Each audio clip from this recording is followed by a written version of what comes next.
I mean, this has been hysteria, mania, really has. and we're asking each other, no, we haven't tried this chicken, but many of you have.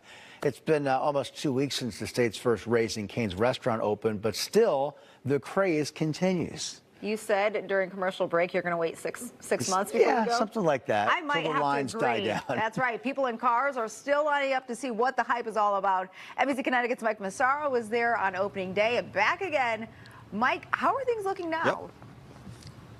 Well, Amber, not quite as crazy as they were in week one, but let's just put it this way. There are a lot of fast food restaurants around here that are quite jealous. Yeah, you're looking at the drive-through queue line. They're not actually in the drive-through yet. They haven't made it there, haven't been allowed in the drive-through line, but they will be there shortly. Now, this demand began to build on the soft opening day of February 13th.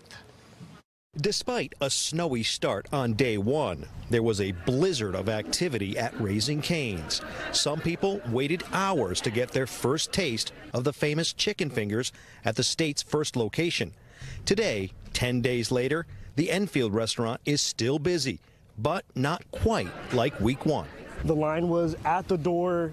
The drive-through line was all the way down to the plaza area over there. We came last week and it was over a 2-hour wait, so I figured maybe this would be a little less, hopefully. Today's lunch rush drew people from all over, even as far as Plymouth. Why is it so important to drive 45 minutes to get chicken fingers?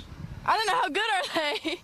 I don't know. It's like all the hype. Why not? Although traffic did not wrap around the Enfield Mall parking lot like it did in the first week, there was still continuous need for traffic control.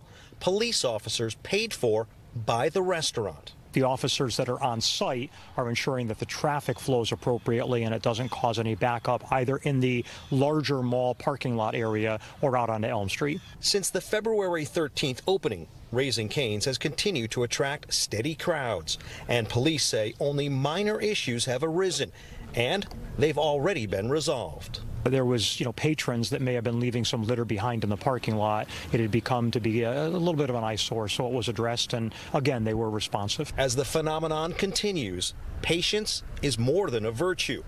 It's required. It's crazy. It's crazy. But here I am in line, right?